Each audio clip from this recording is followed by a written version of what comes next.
بسم الله الرحمن الرحيم إن الذين توفاهم الملائكة ظالمي أنفسهم قالوا فيم كنتم قالوا كنا مستضعفين في الأرض قالوا ألم تكن أرض الله واسعة فتهاجروا فيها فأولئك مأواهم جهنم وساءت مصيرا إلا المستضعفين من الرجال والنساء والولدان لا يستطيعون حيلة ولا يهتدون سبيلا فأولئك عسى الله أن يعفو عنهم وكان الله عفوا غفورا ومن يهاجر في سبيل الله يجد في الأرض مراغما كثيرا وسعة ومن يخرج من بيته مهاجرا إلى الله ورسوله ثم يدركه الموت فقد وقع أجره على الله وكان الله غفورا رحيما وإذا ضربتم في الأرض فليس عليكم جناح أن تقصروا من الصلاة إن خفتم أن يفتنكم الذين كفروا إن الكافرين كانوا لكم عدوا مبينا وإذا كنت فيهم فأقمت لهم الصلاة فلتقم طائفة منهم معك وليأخذوا أسلحتهم فإذا سجدوا فليكونوا من ورائكم ولتأت طائفة أخرى لم يصلوا فليصلوا معك وليأخذوا حذرهم وأسلحتهم ود الذين كفروا لو تغفلون عن أسلحتكم وأمتعتكم فيميلون عليكم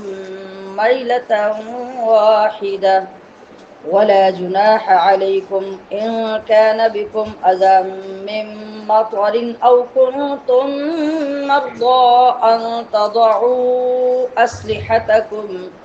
وخذوا حذركم إن الله أعد للكافرين عذابا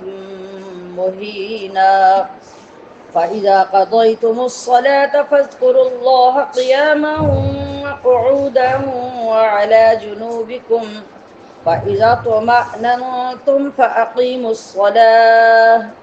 إن الصلاة كانت على المؤمنين كتابا موقوتا ولا تهنوا في ابتغاء القوم إن تكونوا تألمون فإنهم يألمون كما تألمون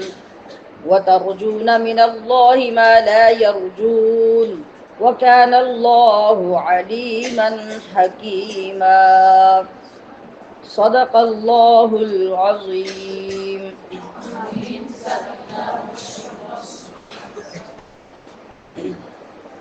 ترجمہ ان الذین توفاہم الملائکۃ ظالمی انفسہم قالوا فیم کنتم. اس میم کو پڑھتے ہوئے خاص دھیان رکھنا ہے کہ میم کو لمبا نہیں کرنا. فی ما کنتم یہ بالکل غلط ہوگا. کیا پڑھیں گے؟ قالوا کننا مستضعفین فی الارض قالوا الم تکن ارض اللہ واسعہ فتہاجروا فیہا فاولئک مأواہم جہنم وساءت مصیرا الا المستضعفین من الرجال والنساء والولدان لا يستطيعون حیلہ ولا يهتدون اور نہ جانتے تھے یا نہ پاتے تھے سبیلا فاولئک عسى الله ان يعفو عنهم وكان الله عفوا غفورا ومن يهاجر فی سبیل اللہ یجد فی الارض مراغما کثیرا وسعا ومن یخرج من بیتہ گھر سے نہیں گھر سے دوبارہ بولیے مہاجرن الی اللہ ورسولہ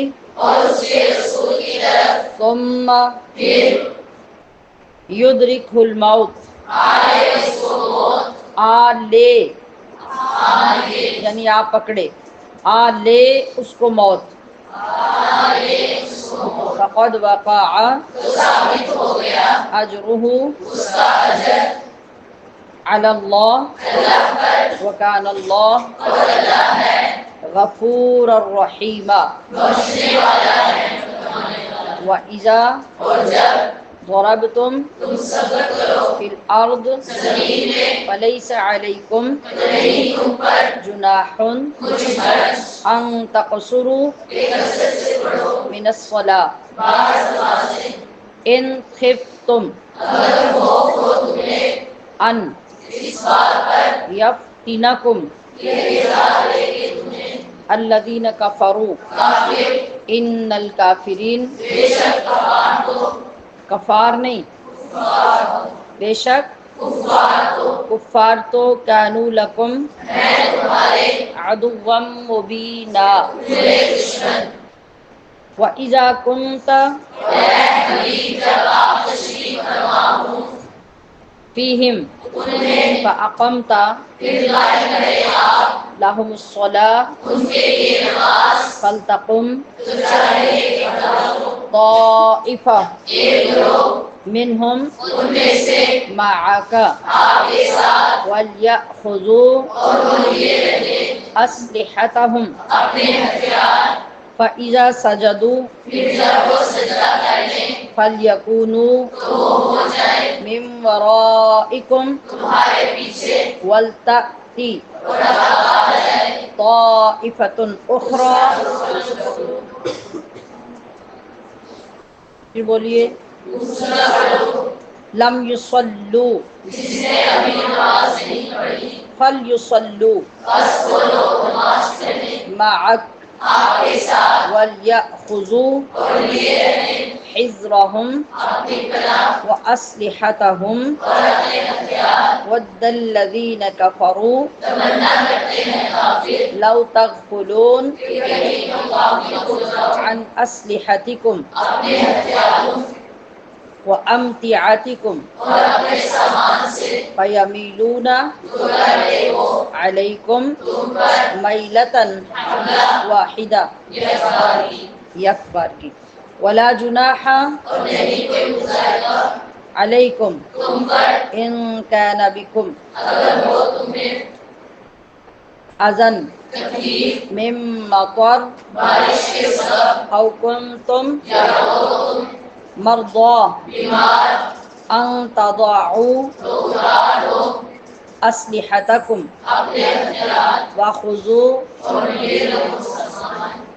حذرکم، اپنی حفاظت کا، ان اللہ، بے شک اللہ نے اعد للکافرین، تیار کر رکھا ہے کافروں کے لیے عذابا مہینا، عذاب ذلت کا، عذاب ذلت کا۔ عذاب ذلت کا۔ فَإِذَا قَضَيْتُمْ پھر جب پوری کر چکو تم الصَّلَاةَ نماز فاذکروا اللہ، تو ذکر کرو اللہ کا، ذکر، پھر بولیے، تو ذکر کرو اللہ کا، تو ذکر کرو اللہ کا، تو ذکر کرو اللہ کا، قیاماً، کھڑے ہوئے وقعوداً، اور بیٹھے ہوئے وعلی جنوبکم، اور کمروں کے بل، فَإِذَا اطْمَأْنَنْتُمْ پھر جب تم مطمئن ہو جاؤ فَأَقِیمُوا الصَّلَاةَ تو قائم کرو نماز حسب معمول، إِنَّ الصَّلَاةَ بے شک نماز كانت ہے علی المؤمنین مسلمانوں پر کتابا موقوتا فرض وقت مقرر پر، ولا تہنوا اور نہ سستی دکھاؤ فی ابتغاء تلاش میں القوم، دشمن کی ہو، دشمن کی قوم کی، ان تکونوا اگر پہنچتا ہے تعلمون تمہیں دکھ فإنہم تو انہیں بھی یعلمون دکھ پہنچتا ہے کما تعلمون جیسے تمہیں دکھ پہنچتا ہے، وترجون اور تم کو امید رکھتے ہو من اللہ اللہ سے ما لا یرجون، وہ جو نہیں ملتے، وہ جو وہ نہیں رکھتے، یعنی تم تو امید رکھتے ہو اللہ سے وہ امید جو وہ نہیں رکھتے۔ وکان اللہ اور اللہ ہے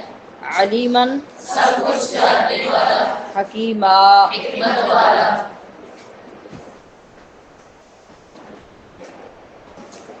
بے شک وہ لوگ جن کی جان فرشتے نکالتے ہیں اس حال میں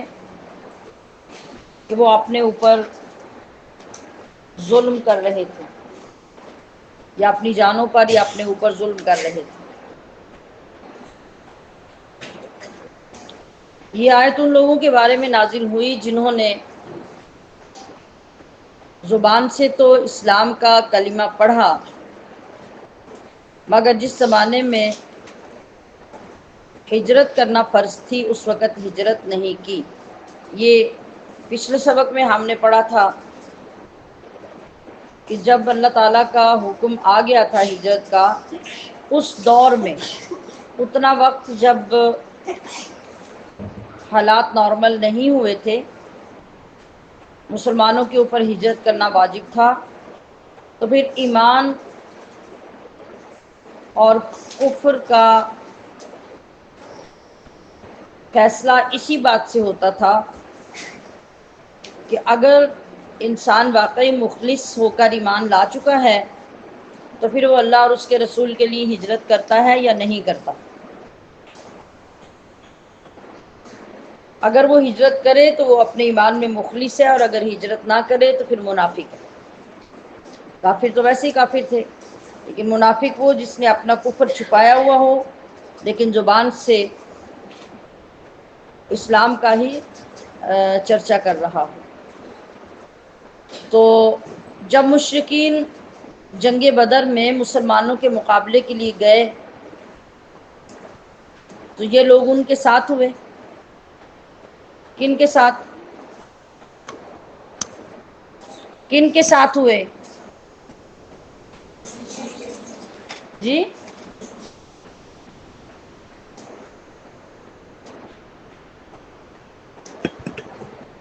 یہ لوگ کن کے ساتھ ہوئے؟ مشرکین کے ساتھ، کیونکہ اندر سے یہ کافر تھے اور اوپر سے یہ مسلمان شو کرتے تھے۔ جب مقابلے کی باری آئی تو پھر یہ مسلمانوں کے ساتھ کھڑے ہونے کی بجائے کفار کے ساتھ کھڑے ہوئے، اور پھر کفار کے ساتھ مارے بھی گئے۔ جب بری سوچ برا کردار ہوگا تو انجام بھی برا ہوگا۔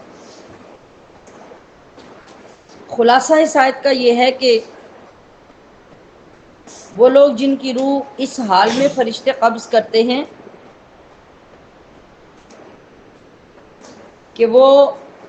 ہجرت کو چھوڑ کر کافروں کا ساتھ دیتے ہیں اور اس طرح اپنی جانوں پہ ظلم کرنے والے بنتے ہیں، تو ایسے لوگوں کی جان نکالتے وقت فرشتے انہیں جھڑکتے ہوئے یہ کہتے ہیں کہ کس حال میں تم تھے اپنے دین کے معاملے میں؟ تو وہ اپنا عذر یہ پیش کرتے ہیں کہ ہم زمین میں کمزور تھے، اور چونکہ ہم کافروں کی سرزمین میں رہتے تھے اس لیے عمل نہیں کر سکتے تھے۔ تو فرشتے ان کا عذر مسترد کر دیتے اور انہیں ڈانٹتے ہوئے یہ کہتے ہیں کہ کیا اللہ کی زمین کشادہ نہیں تھی؟ تم کفر کی سرزمین کو چھوڑ کر ایسی جگہ پہ چلے جاتے جہاں تم دین کے احکام پہ عمل کرتے۔ جن لوگوں کے برے احوال یہاں بیان ہوئے ہیں یہ وہ لوگ ہیں آخرت میں جن کا ٹھکانہ جہنم ہے۔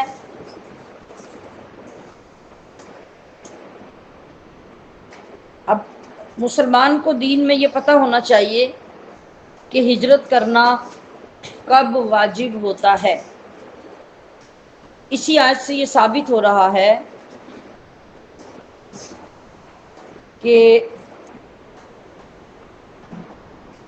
اگر کوئی مسلمان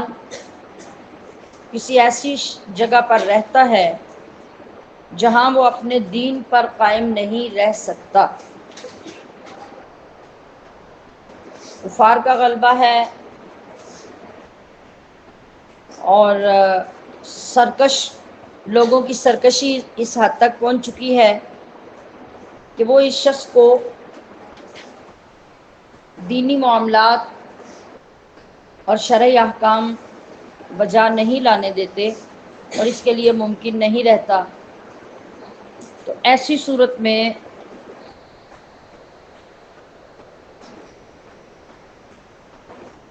کہ جہاں رہ کر وہ اپنے فرائض و واجبات ادا نہیں کر سکتے، تو ایسے میں مسلمان پر ہجرت کرنا واجب ہو جاتا ہے کہ وہ علاقہ چھوڑ دے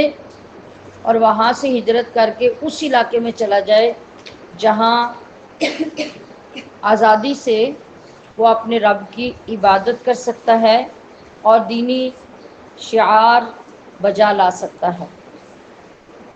بالکل اسی طرح جیسے پاکستان بننے کے وقت میں تھا۔ ہندوستان میں مسلمانوں کے لیے عبادت کرنا انتہائی مشکل ہو گیا تھا اور بعض مقامات پہ ناممکن ہو جاتا تھا، مذہبی آزادی بالکل ختم ہو کر رہ گئی تھی۔ تو ایسے میں ہی حضرت قائد اعظم محمد علی جناح نے یہ بیڑا اٹھایا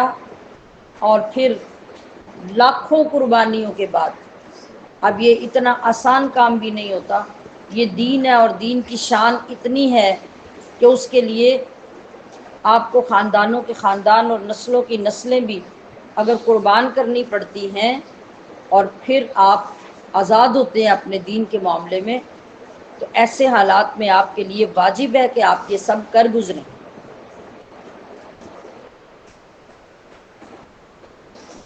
حدیث پاک میں ہے کہ جو شخص اپنے دین کی حفاظت کے لیے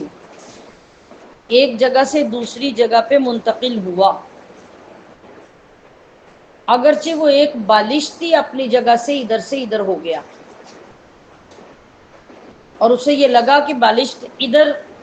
میرے دین کو خطرہ ہے اور بالشت ادھر ہو جاؤں تو میرا دین بچ جاتا ہے، آپ علیہ الصلوۃ والسلام نے فرمایا کہ ایسے شخص کے لیے جنت واجب ہو جاتی ہے۔ اور یہی نہیں بلکہ ایسا قدم اٹھانے والے خوش نصیب شخص کو جنت میں حضرت ابراہیم علیہ السلام اور محمد الرسول اللہ صلی اللہ علیہ وسلم کی رفاقت نصیب ہوگی، کیونکہ حضرت ابراہیم نے بھی ہجرت کی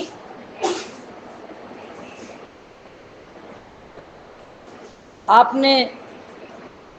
اپنی زوجہ اور اپنے بیٹے کو بھی ہجرت کروائی، کس حال میں، کس مقام پہ؟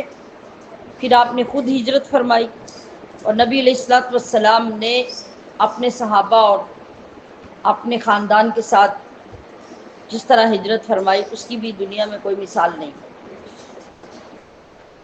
تو جو شخص اس غرض سے کہ میرے دین کو نقصان نہ پہنچے،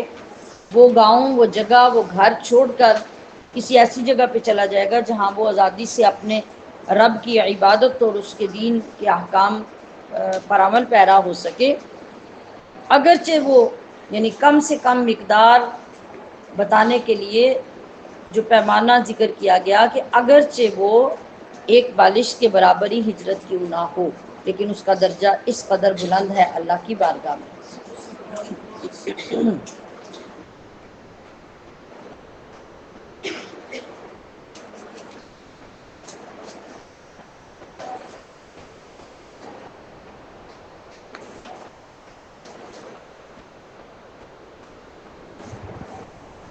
اب اعلیٰ حضرت رحمۃ اللہ علیہ نے ہجرت کی کچھ اقسام لکھی ہیں۔ پہلی قسم یہ ہے کہ اگر کوئی شخص کسی خاص وجہ سے، کسی خاص وجہ سے کسی خاص مقام میں اپنے دینی فرائض کو سر انجام نہیں دے سکتا اور دوسری جگہ اس کے لیے یہ کرنا ممکن ہو جاتا ہے، اگر یہ خاص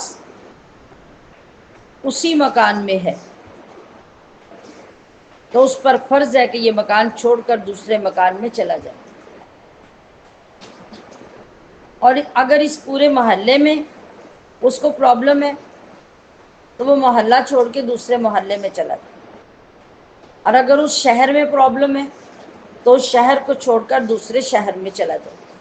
یعنی اتنی ہجرت کرنا لازم ہوگا جتنی ہجرت کے بعد اس کے لیے دینی آسانی پیدا ہو جاتی ہے۔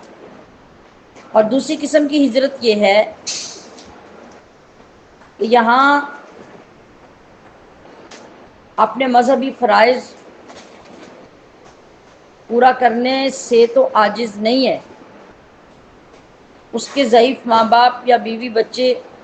جن کا نفقہ اس پہ فرض ہے وہ نہیں جا سکتے یا جائیں گے نہیں، اور اس کے چلے جانے سے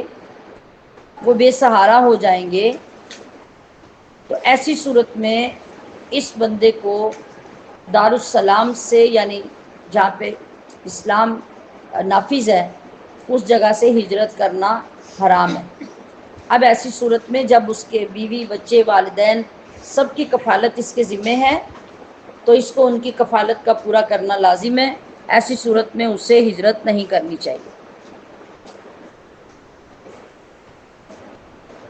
کیونکہ اس بارے میں حدیث پاک میں ہے کہ کسی آدمی کے گناہگار ہونے کے لیے اتنا ہی کافی ہے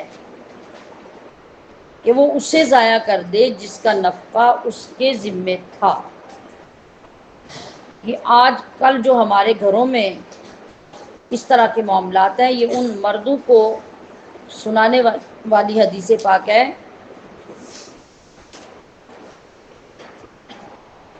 کہ والدین اگر دنیا میں نہ رہیں، خاص طور پہ باپ جو کفیل ہے گھر کا، تو اس کے بیٹوں پر گھر کی کفالت کی ذمہ داری آتی ہے۔ اب ایسے میں اگر وہ بہنوں کی ضروریات پورا نہیں کرتا، ماں کی ضرورت کو پورا نہیں کرتا، جو اس کے اوپر ڈیپینڈڈ ہے، اس کا ذمہ ہے ان کے لیے، تو اس کے لیے وعید کیا ہے؟ حدیث پاک بیان ہو رہی ہے کہ بندے کے گناہگار ہونے کے لیے اتنا ہی کافی ہے کہ وہ ان کے نان و نفقہ میں کوتاہی کرے اور اس سے روگردانی کرے اور ان کو ان کا نان و نفقہ نہ دے۔ اسی طرح اگر شادی ہو جانے کے بعد، جس طرح بعض لوگ ٹریک ہو جاتے ہیں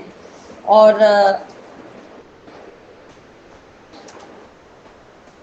بیویوں کے کہنے پر ماں باپ کو چھوڑ دیتے ہیں، بہن بھائیوں کو چھوڑ دیتے ہیں، ان کو خرچہ دینا بند کرتے ہیں، بیرون ملک ہے تو وہاں جا کے ان کے خرچے نہیں بھیجتے، اور بعض لوگ بیوی بچوں کے خرچے بند کر دیتے ہیں، چھوٹی چھوٹی ناراضگی پر کسی بھی وجہ پہ بیوی کو خرچہ نہیں دینا، بچے کو خرچہ نہیں دینا،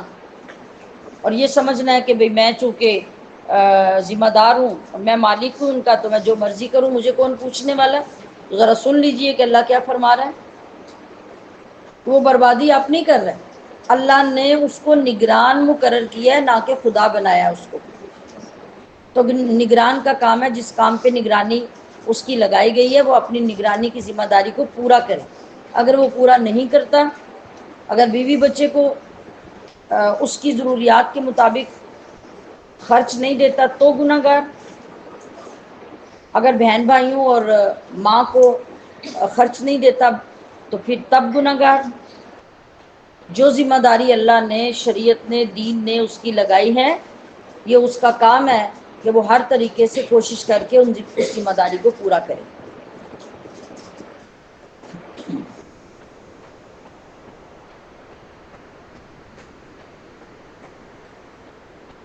اسی طرح اگر کوئی عالم دین ہے اور کسی شہر میں رہتا ہے، وہاں اس کے لیے تنگی ہے، لوگ اس کو تنگ کرتے ہیں، اس کا رہنا جینا مشکل ہو رہا ہے، اور اسے یہ معلوم ہے کہ میرے پائے کا کوئی دوسرا عالم دین اس شہر میں نہیں ہے، جو بھی ہیں اس سے نچلے درجے کے ہیں، تو پھر یہ جو معتبر اور مستند عالم دین ہے، اگرچہ یہ اپنی زندگی تنگی میں گزار رہا ہے، لیکن اس کو اس شہر سے ہجرت کرنا حرام ہوگا، کیونکہ اس کے جانے سے لوگوں کا دینی نقصان ہوگا، اور جو لوگ پیچھے ہیں وہ اتنے مضبوط عالم دین نہیں ہیں کہ لوگوں کے دین کی حفاظت کر سکے۔ ایسے میں اس کے لیے ضروری ہوگا کہ وہ اس تنگی کو برداشت کرے، لیکن لوگوں کے دین کو نقصان نہ ہونے دے اور وہ ہجرت نہ کرے۔ تیسری بات یہ کہ نہ تو اسے فرائض ادا کرنے میں پرابلم ہے اور نہ اس کی یہاں کوئی حاجت ہے، اب اس کو اختیار ہے کہ اس جگہ پہ وہ رہے یا وہاں سے ہجرت کر جائے۔ جس چیز میں اس کو مصلحت نظر آتی ہے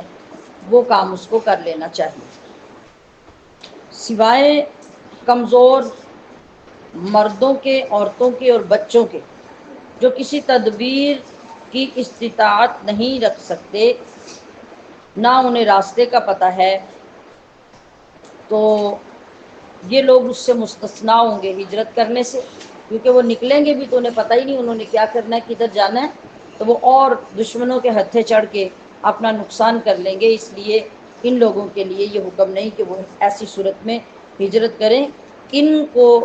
اللہ تعالیٰ عفو غفورا، معاف کرنے والا، بخشنے والا ہے۔ اور جو اللہ کی راہ میں ہجرت کرے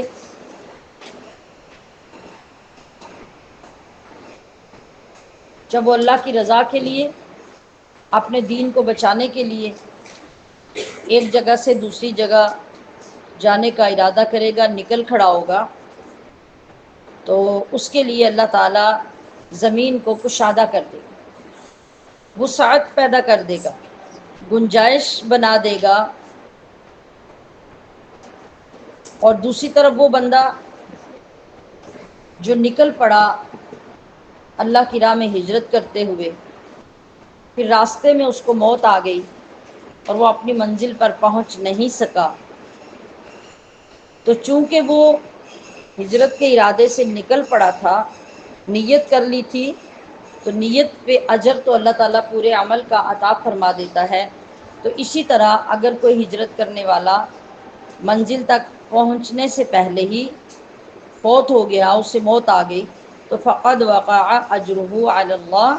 تو اللہ کے ذمے اس کا پورا ثواب ہے، ایسے بندے کو وہ ہجرت کا پورا ثواب عطا فرمائے گا، اس لیے کہ وکان اللہ غفور الرحیم، اللہ بخشنے والا مہربان ہے، اور وہ بندوں کے ارادے اور نیتوں پر ہی ان کو پورا اجر عطا فرما دیا کرتا ہے۔ یہ واقعہ کہاں پیش آیا، اس کا شان نزول یہ ہے، اللہ اکبر، جب ہجرت کی آیت نازل ہوئی، شریعت میں حکم آ گیا تمام مسلمان مکہ چھوڑ دیں، ہجرت کر کے مدینہ چلے جائیں، تو اس وقت ایک بہت بوڑھے صحابی تھے جن کا نام جندع بن زمرہ اللیثی تھا. جندع بن زمرہ اللیثی. جب انہوں نے یہ حکم سنا تو اگرچہ وہ بہت ضعیف تھے، بہت بوڑھے تھے،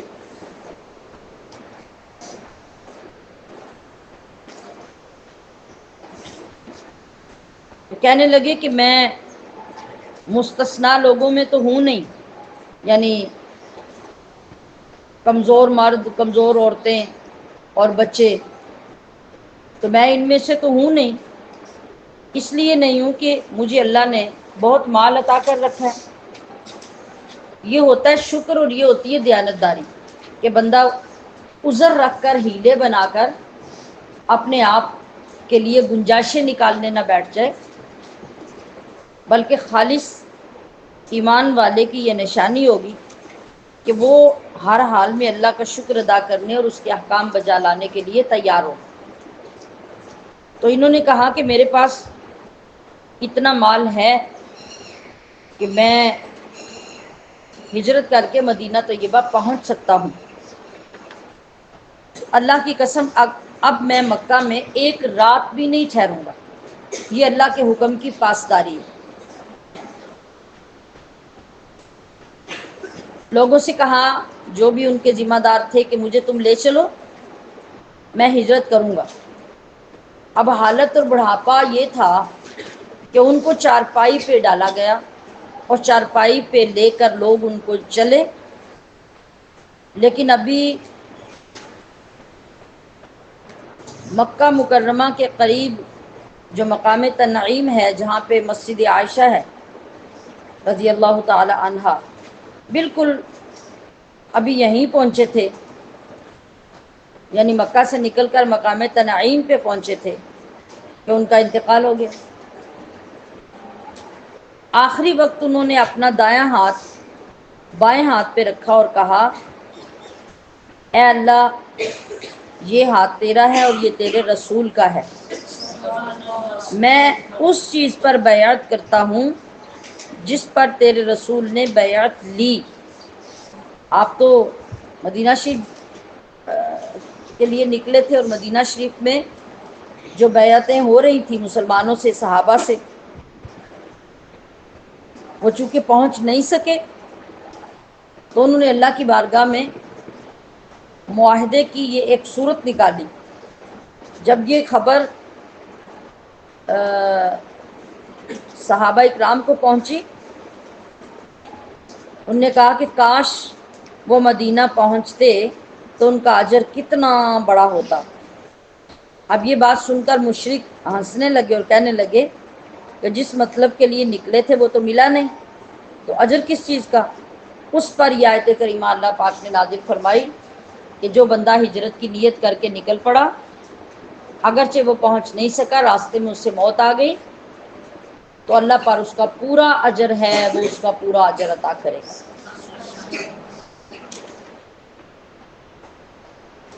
اور کس خوبصورت انداز سے اللہ پاک نے ان صحابی کی شان کو بھی بیان کر دیا. تو اس سے کیا پتہ چلا کہ جو کوئی نیکی کا ارادہ کرے پھر اس کو پورا نہ کر سکے، تو وہ بندہ اس نیکی کا ثواب پائے گا.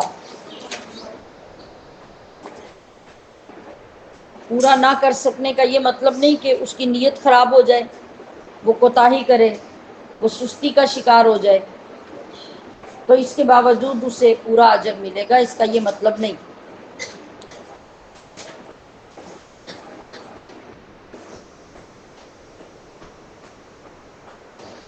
بلکہ اس نے اپنا پورا ارادہ کر لیا، کسی ایسی وجہ سے جو اس کے بس میں نہیں تھی، اس کا وہ کام پورا نہ ہو سکا،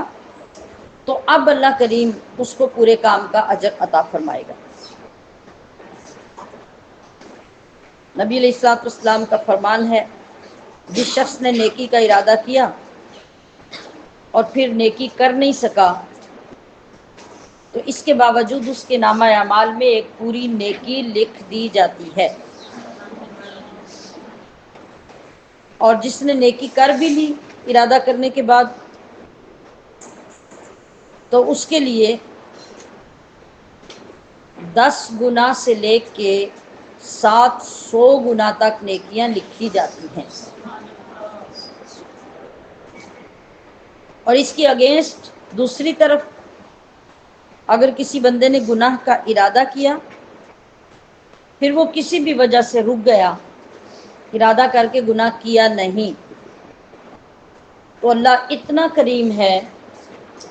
کہ اب اس بندے کا گناہ لکھا ہی نہیں جاتا۔ نیکی لکھ دی جاتی ہے، گناہ لکھا نہیں جاتا۔ اور اگر وہ ارادہ کرنے کے بعد ایک گناہ کر بھی لیتا ہے، اب یہاں 10 گنا اور 700 گنا تو بڑی دور کی بات ہے، 3 گنا بھی اس کا گناہ نہیں لکھا جاتا، بلکہ ایک گناہ کا ایک ہی گناہ لکھا جاتا ہے۔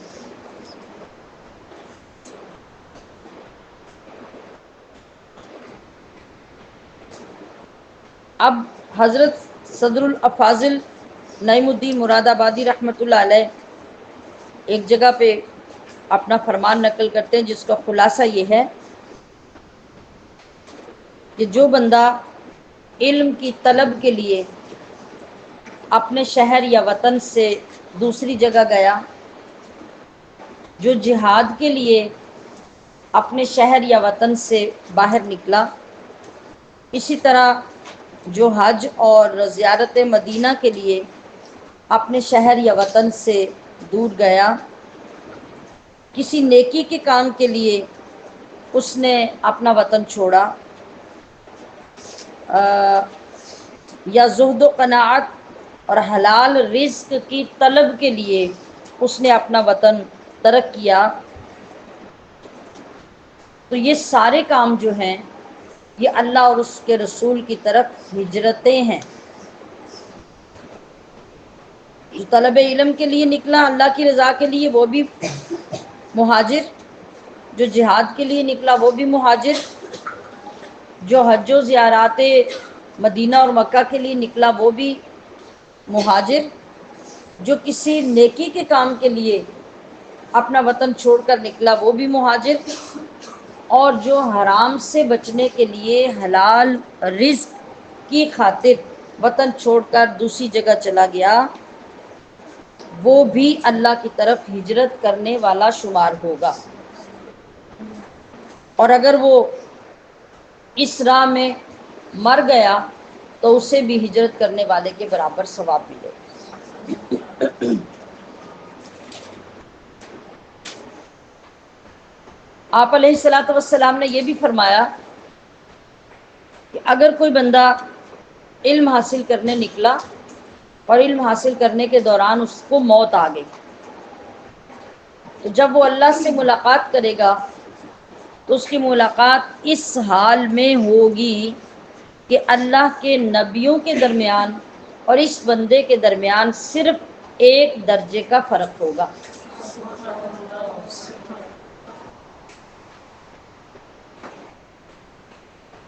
اور اسی طرح جس نے حج کے لیے ہجرت کی اور پھر حج کے سفر میں مر گیا، زندہ لوٹ آتا تو اسے 1 سال کے حج کا ثواب ملتا، لیکن جب وہ حج کے سفر میں مر گیا، اب قیامت تک اس کے لیے حج کا ثواب لکھا جاتا رہے گا، لکھا جاتا رہے گا۔ اسی طرح جو عمرے کے لیے نکلا اور عمرے کے سفر میں مر گیا، تو قیامت تک اس کے نامہ اعمال میں عمرے کا ہی ثواب لکھا جاتا رہے گا۔ اگلی آیت میں ارشاد ہو رہا ہے کہ جب تم لوگ زمین میں سفر کرو، تم پر کچھ گناہ نہیں ان تقصروا من الصلاۃ کہ بعض نمازیں قصر کے ساتھ پڑھو۔ اگر تمہیں یہ اندیشہ ہو کہ کافر تمہیں فتنے میں یا عذاب میں مبتلا کریں گے، تو بے شک کافر تمہارے کھلے دشمن۔ بعض نمازیں قصر پڑھنے کا کیا مطلب ہے؟ ظہر میں قصر ہوگی، عصر میں ہوگی اور عشاء میں ہوگی۔ فجر میں قصر نہیں ہے کیونکہ 2 سے کم کوئی نماز نہیں ہے، اور مغرب میں نہیں ہے کہ 3 کا آدھا 1.5 رکعت ہے تو 1.5 رکعت کی کوئی نماز نہیں۔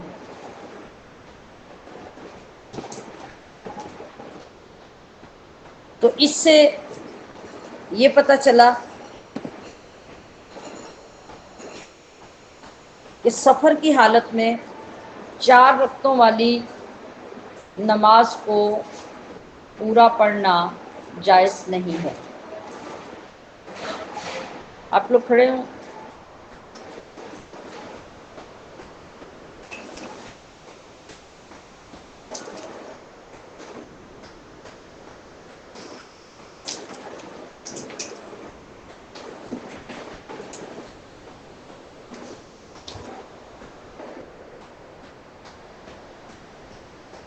احناف کے نزدیک اگر کسی شخص نے اتنے سفر میں جس میں قصر پڑھنا اس کے لیے واجب تھا، اس نے پوری نماز پڑھ دی اگرچہ بھول کر ہی پڑھی ہو، تو اس کے ذمہ لازم ہے کہ وہ نماز کو لوٹائے اور دوبارہ قصر نماز پڑھے۔ اور اگر جان بوجھ کے کہ بھی مجھے کوئی پرابلم نہیں ہے، میرے پاس ٹائم ہے، تو میں آدھی نماز کس لیے پڑھوں، میں پوری پڑھتا ہوں، تو ایسا سوچ کے پوری نماز پڑھنے والا گناہگار ہوگا، کیونکہ عبادت اللہ کی مرضی کے ساتھ کیے جانے والے کام کا نام ہے، اپنی مرضی کے ساتھ نہیں۔ تو جو بندہ عبادت میں اپنی مرضی شامل کرے گا اس کی ساری عبادت برباد ہو جائے۔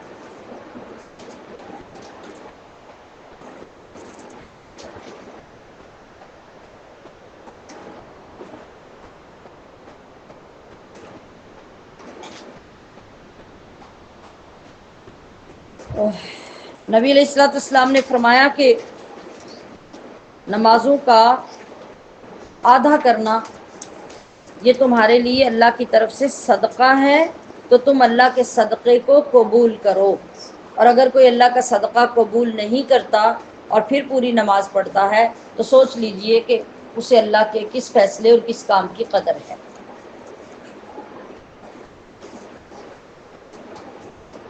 اب قصر کب کی جائے گی، کتنے سفر میں کی جائے گی؟ وہ جو پرانے زمانوں میں سفر ہوتے تھے پیدل، گھوڑوں پہ، اونٹوں پہ، گدھوں پہ، اور وہ سفر جتنی رفتار میں کیا جاتا تھا اس کے مطابق 3 دن رات کی مسافت کا سفر ہو تو اس میں قصر تھی۔ اور اب جو ہمارا زمانہ ہے جس میں تیز ترین سفر کیے جاتے ہیں، زمینی اور میدانی سفر جو ہوتا ہے، یعنی پہاڑی علاقے کا نہیں، سیدھا میدانی علاقوں کا جو سفر ہے، آج کے دور میں اس کا 92 کلومیٹر ہونا ضروری ہے۔ 92 کلومیٹر کی نیت سے آپ جب نکلے، اپنی آبادی اور اپنے شہر سے باہر ہو گئے، تو وہاں اگر پہلی نماز کا وقت آ گیا تو وہ بھی قصر پڑی جائے گی، اور 92 کلومیٹر کے سفر پر منزل پہ آپ پہنچ گئے اور آپ نے 15 دن وہاں نہیں رکنا، تھوڑے دن رکنا ہے، تو پھر بھی جتنے دن آپ وہاں ہیں وہاں قصر نماز پڑھیں گے، پوری نہیں پڑھیں گے۔ اب قصر ہوتی کس میں ہے؟ قصر صرف فرض میں ہوتی ہے، سنتوں میں قصر نہیں ہوتی، اور نفل تو عام طور پہ ویسے بھی 2 ہی پڑھے جاتے ہیں۔ لہٰذا جو بہترین طریقہ نماز کا ہے وہ یہ ہے کہ صرف فرض رکعتوں کو 2 پڑھا جائے، سنتیں جتنی ہیں اتنی پڑھی جائیں،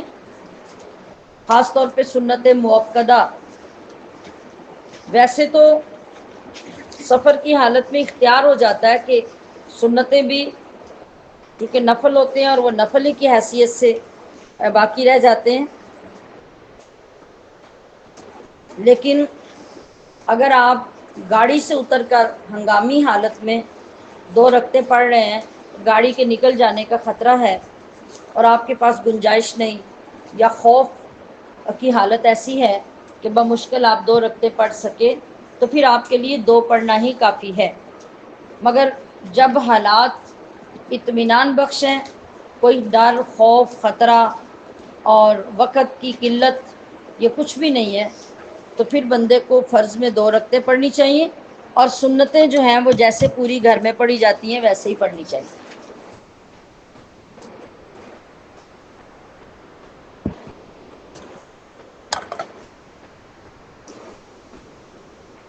جی، اور اگلی آیت میں فرمایا گیا کہ اے حبیب، جب آپ ان لوگوں میں تشریف فرما ہوں تو پھر آپ ان کی نماز کی امامت کروائیں، اور اس کا طریقہ یہ ہو کہ فَلْتَقُمْ طَائِفَةٌ مِّنْهُمْ مَعَكَ، لوگ 2 جماعتوں میں تقسیم ہو جائیں۔ یہ نماز جو ہے یہ نماز خوف کہلاتی ہے۔ پہلے والی نماز قصر ہے، عام حالات میں بس سفر کی وجہ سے، یہ نماز خوف ہے، اور اس کی جماعت کا طریقہ جو آیت میں بیان کیا گیا ہے، یہ واقعہ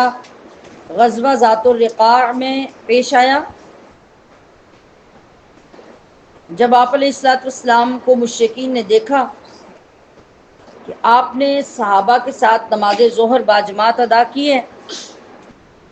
تو انہیں بڑا پچھتاوا ہوا کہ یہ لوگ جیسے ہی نماز میں کھڑے ہوئے تھے، ہمیں ان پہ حملہ کر دینا چاہیے تھا، یہ تو بڑا اچھا موقع تھا۔ تو پھر بعض لوگوں نے یہ یاد دلایا کہ مسلمانوں کی ابھی کچھ دیر کے بعد ایک اور نماز بھی ہے، ظہر کے بعد عصر آنی تھی، اور کہنے لگے کہ یہ جو عصر کی نماز ہے یہ تو مسلمانوں کو اپنی جان سے بھی زیادہ پیاری ہے، ماں باپ سے بھی زیادہ پیاری ہے۔ تو اب تم یہ پلان کر لو کہ جب مسلمان نماز کے لیے کھڑے ہوں تو پوری قوت سے ان پہ حملہ کرو اور انہیں قتل کر دو۔ اسی وقت اللہ پاک نے جبریل امین کو نازل کیا، اور آ کر نبی علیہ الصلوۃ والسلام کو اللہ کا پیغام انہوں نے دیا کہ یا رسول اللہ، یہ نماز خوف ہے، اب آپ اس کو اس انداز میں پڑھیں جو آپ کو طریقہ بتایا جا رہا ہے۔ آپ لوگ جو درمیان میں کھڑے ہیں یہ پیچھے ہو جائیں، ادھر دیوار کے ساتھ بیک پہ چلے جائیں، درمیان سے جگہ خالی کریں، سب کو نظر آئے، پیچھے دائرے میں چلے جائیں نا۔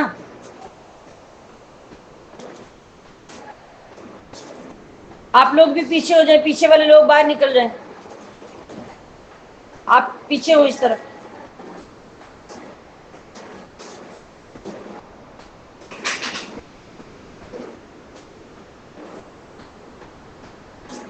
جی،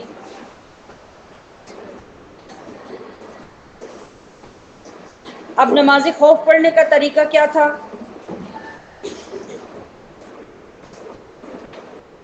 اللہ پاک نے فرمایا کہ آپ ان کو اس طرح نماز پڑھائیں کہ 2 حصے ہو جائیں نماز پڑھنے والوں کے، جن میں سے ایک جماعت دشمن کے مقابلے میں کھڑی رہے، اور ایک جماعت جو ہے وہ آپ کے پیچھے نماز کے لیے کھڑی ہو جائے اور 1 رکعت پڑھیں،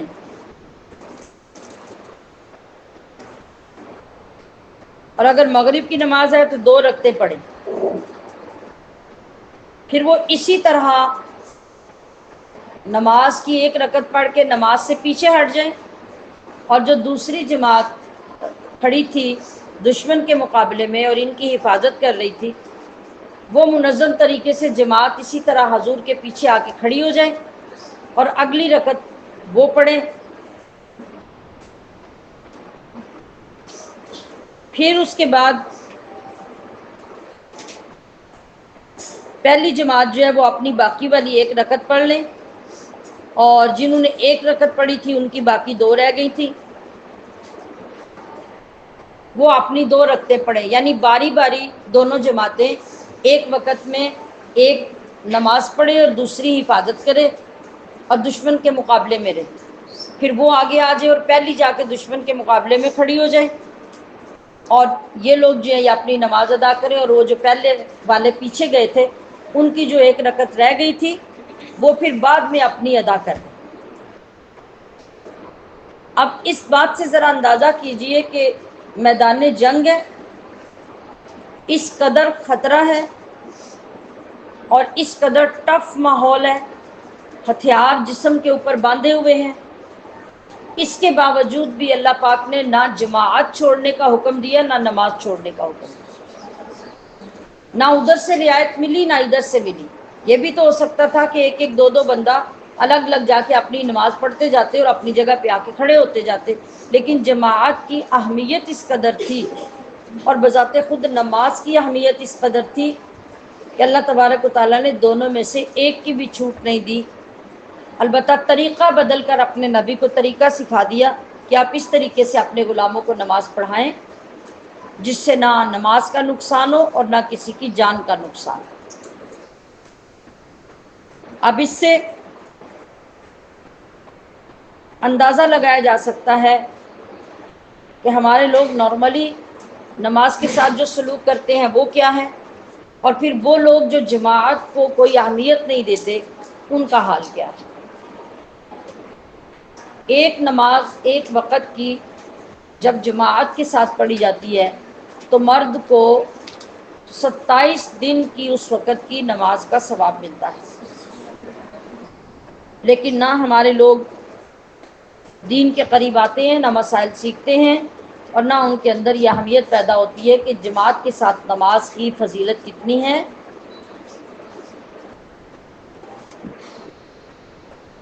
اور اللہ پاک نے اس کے لیے کتنی تاکید فرمائی۔ اس کی وجہ بھی اللہ پاک نے بیان فرما دی کہ کافر چاہتے یہ ہیں کہ تم اپنے ہتھیاروں سے اور اپنے سامان سے غافل ہو کے نماز پڑھنے لگ جاؤ اور وہ یک بارگی تم پہ حملہ کر کے تمہارا نام و نشان مٹا دیں۔ اگر ہتھیار تمہارے پاس ہوں گے اور اسی طرح تم نماز بھی ادا کرو گے اور پھر تم 2 حصوں میں تقسیم ہو جاؤ گے تو دشمن کو حملہ کرنے کی جرات نہیں ہوگی۔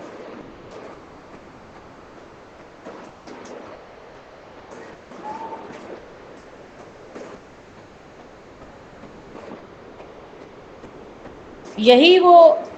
جنگ تھی، یعنی غزوہ ذات الرقاع، جس میں نبی علیہ الصلوۃ والسلام جب یہاں سے فارغ ہوئے بہت سا مال غنیمت بھی مسلمانوں کو ملا، بہت سے لوگ ان کے گرفتار بھی ہوئے۔ آپ صلی اللہ علیہ وسلم قضائے حاجت کے لیے لوگوں کے مقام سے کچھ ہٹ کر جنگل کی طرف تشریف لے گئے، تو انہی میں سے ایک بندہ جو غورث بن حارث تھا، اسے پتہ چلا کہ آپ اکیلے لوگوں سے ہٹ کر جنگل کی طرف گئے ہیں، تو وہ چھپتا چھپاتا پہاڑ کے دوسری طرف سے ہو کے پہاڑ سے اترا اور اچانک نبی علیہ الصلوۃ والسلام کے سامنے پہنچ گیا اور تلوار کھینچ کر کہنے لگا کہ اے محمد، اب تمہیں مجھ سے کون بچا سکتا ہے، صلی اللہ تعالی علیہ وسلم۔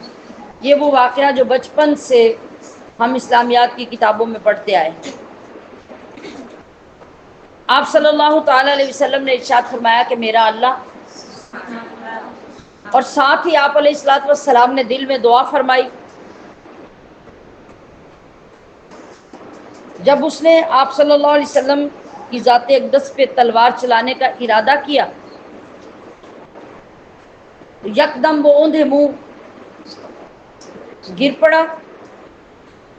تلوار ان کے ہاتھ سے چھوٹ کے گر گئی۔ آپ صلی اللہ علیہ وسلم نے فوراً تلوار اٹھا لی اور تلوار سیدھی کر کے فرمایا کہ اب تو بتا کہ تجھے مجھ سے کون بچائے۔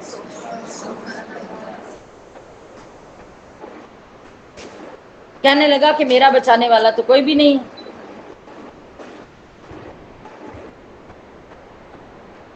تو آپ نے ارشاد فرمایا کہ تو پھر اشہد ان لا الہ الا اللہ واشہد ان محمد الرسول اللہ پڑھ لے تو میں تیری تلوار تجھے واپس دے دوں گا۔ اس نے اس سے انکار کیا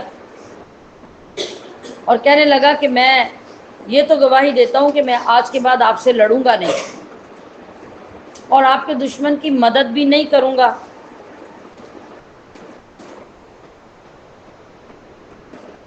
آپ نے اس کی اسی بات پر بھی اس کو اس کی تلوار واپس کر دی۔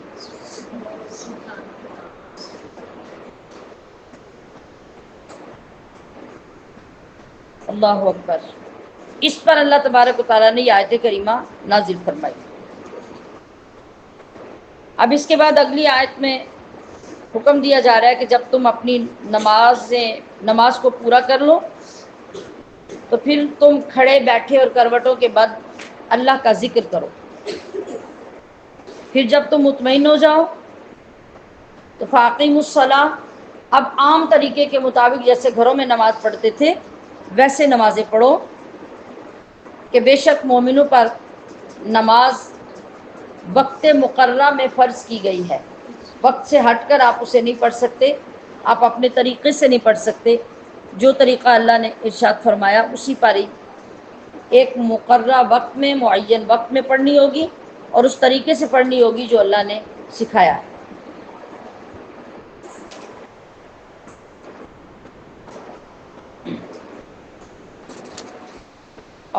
اب اس کے بعد کچھ لوگ جو سفر میں دو نمازوں کو اکٹھا کر کے پڑھتے ہیں انہیں یہ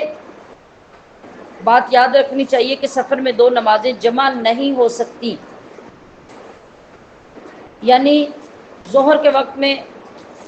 ظہر اثر اکٹھی پڑھ لو یا مغرب کے وقت میں مغرب عشاء اکٹھی پڑھ لو، اس لیے کہ سفر میں مشکل ہوگی تو ایسا نہیں ہو سکتا، اس لیے کہ یہ لفظ جو کتاب موقوتہ جو ہے موقوت وقت کا اسم مفعول ہے، یعنی وقت کے ساتھ مقرر، وقت کے بغیر یہ عبادت مقرر نہیں کی گئی، یہ وقت کے ساتھ لکھی گئی ہے۔ مثال کے طور پہ ہم اس وقت جب بیٹھے ہیں اس وقت ہمارے اوپر ظہر کی نماز فرض نہیں ہے، عصر بھی فرض نہیں ہے، مغرب اور عشاء بھی فرض نہیں ہے، فجر ہم پڑھ چکے ہیں، اب اگلے دن کی فجر بھی ہمارے اوپر فرض نہیں ہے۔ کتاب موقوتہ کا کیا مطلب ہے کہ پہلے وقت آئے گا پھر نماز فرض ہوگی، وقت جب داخل ہوتا ہے ظہر کا تو ظہر فرض ہو جاتی ہے، اسی لیے تو وقت نکلنے کے بعد وہ قضا ہو جاتی ہے۔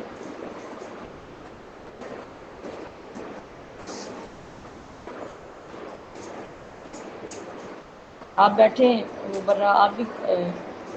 عائشہ صدیقہ بیٹھے جی،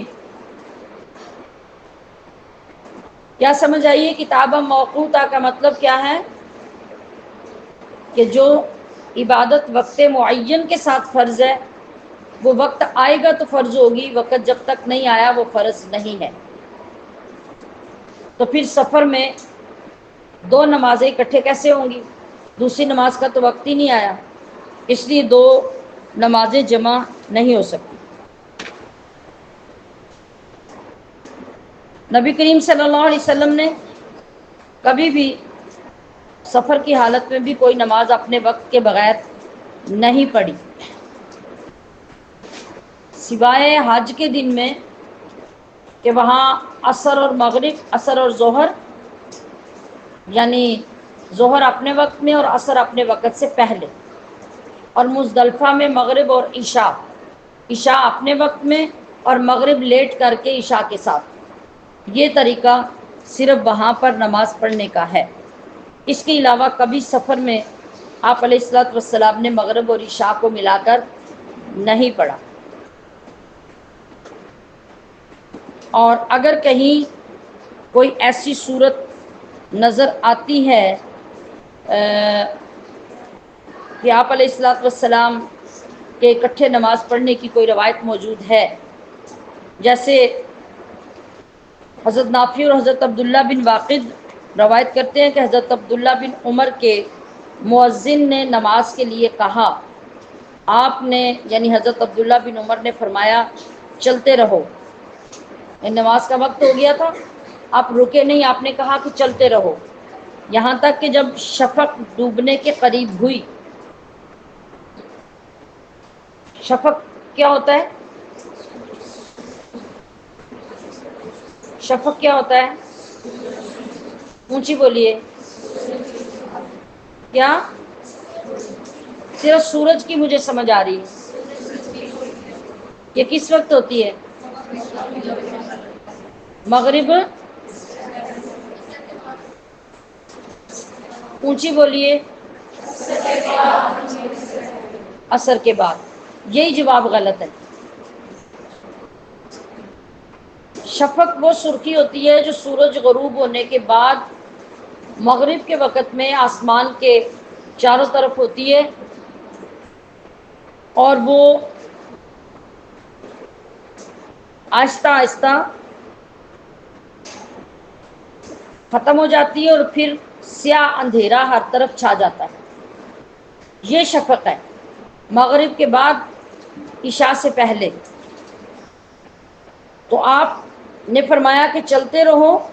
یہاں تک کہ شفق ڈوب گئی اور عشاء کا وقت قریب ہو گیا. تو آپ سواری سے اترے،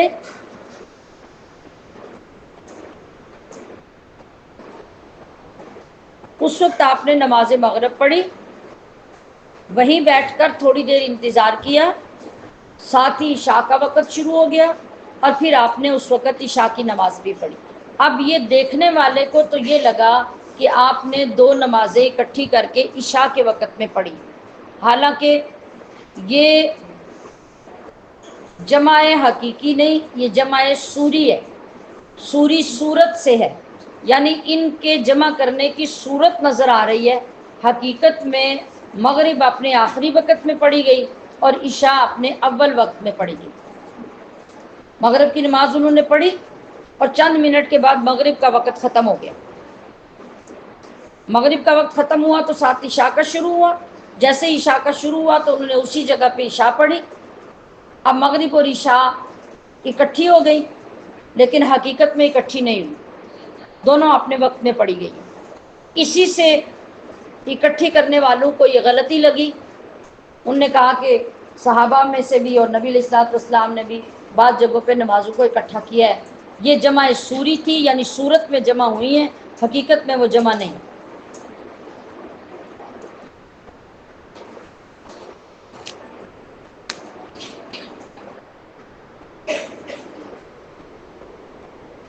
آگے فرمایا جا رہا ہے کہ وَلَا تَهِنُوا فِي ابْتِغَاءِ الْقَوْمِ، کافروں کی تلاش میں سستی مت کرو. اس آیت کا شان نزول یہ ہے کہ احد کی جنگ سے جب ابو سفیان اور ان کے ساتھی واپس ہوئے، آپ صلی اللہ علیہ وسلم نے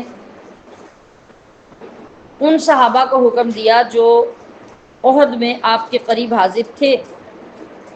کہ تم لوگ مشرکین کا پیچھا کرو. اب صحابہ کرام زخمی تھے. پیچھے احد میں دو سچویشنز پہلے آ چکی تھی،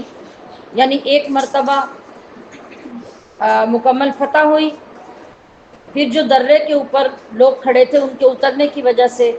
دشمن نے پیچھے سے آ کے حملہ کیا، پھر دوبارہ میدان جنگ بن گیا. اب اس طرح سے ڈبل حملوں کے بعد صحابہ کرام زخموں سے چور چور تھے، تو انہوں نے اپنے زخمی ہونے کی شکایت کی. یا رسول اللہ صلی اللہ علیہ وسلم، ان شدید زخموں میں ہم کس طرح ان کا پیچھا کریں؟ اب اللہ تبارک و تعالیٰ نے ان کے اس شکوے اور شکایت کا جواب اس آیت میں دیا کہ تم لوگ کافر قوم کی تلاش میں قطعاً سستی نہ کرو. ان تکونوا تعلمون، اگر تمہیں زخم لگے ہیں یا تمہیں تکلیف پہنچی ہے تو انہیں بھی تو زخم لگے ہیں جس طرح تمہیں زخم لگے ہیں، مگر اس کے باوجود وہ لوگ تو شکایت کرتے ہوئے نظر اور سستی کرتے نظر نہیں آ رہے. اور پھر سب سے بڑی بات یہ ہے کہ اے مسلمانوں وترجون من اللہ ما لا یرجون، تمہارے زخموں پر، تمہاری شہادت پر اور تمہارے لڑنے پر جس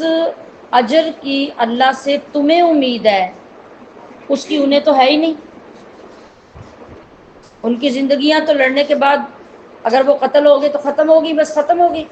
وہ تو اسلام کے خلاف لڑے تھے، ان کے لیے تو عذاب ہی عذاب ہے، ثواب کی تو کوئی بات ہی نہیں۔ تو تمہارے لیے تو اللہ نے بے شمار اجر و ثواب رکھے ہیں، اور اللہ علم والا، حکمت والا ہے۔ تو تمہیں تو یہ شکایت کرنی نہیں چاہیے، جتنا بڑا اجر اور ثواب اللہ تمہیں دے رہا ہے، تمہارے لیے وہ یقین، وہ امید اور وہ خوشی ہی بہت بڑی ہونی چاہیے۔ تو یہ رغبت دلانے کا طریقہ خود اللہ تبارک و تعالیٰ نے ارشاد فرمایا کہ جب انسان کی کسی اعلیٰ نتیجے پر نظر ہوتی ہے تو وہ تھک کر بھی نہیں تھکتا، زخم کھا کر بھی وہ کمزور نہیں ہوتا، اس لیے کہ اسے یہ پراؤڈ ہوتا ہے کہ میں جس راستے پہ چل رہا ہوں ہر قدم پر میرے درجات بلند ہو رہے ہیں، اجر و ثواب کے انبار لگ رہے ہیں، اللہ مجھ سے راضی ہو رہا ہے، جنت میرے لیے واجب کی جا رہی ہے، تو پھر مجھے کس بات کا غم ہے؟ یہ جسم، یہ زخم، یہ تکلیف تو عارضی ہے، ابھی جان نکل جائے گی تو یہ سب کچھ ختم ہو جائے گا، لیکن جان نکلنے کے بعد بھی میں مروں گا نہیں۔ تو یہ خود اللہ تبارک و تعالیٰ نے ایک نیک کام میں اور آگے بڑھنے کے لیے اپنے بندوں کو رغبت دینے کا حکم دیا۔ اور آج ہم جب بھی کوئی اعلیٰ مرتبے کا کام کرنے لگیں تو یہی طریقہ جب اختیار کریں اور اس کے اچھے انجام اور اللہ کی طرف سے ملنے والے انعامات پر نظر رکھیں تو پھر مسلمان کبھی کمزور نہیں ہو سکتا۔ سبحان ربک رب العزت عما یصفون وسلام والحمد لله رب العالمين سبحانك اللهم وبحمدك أشهد أن لا إله إلا أنت أستغفرك وأتوب إليك وصلى الله تعالى على حبيبه محمد وآله وأصحابه أجمعين برحمتك يا أرحم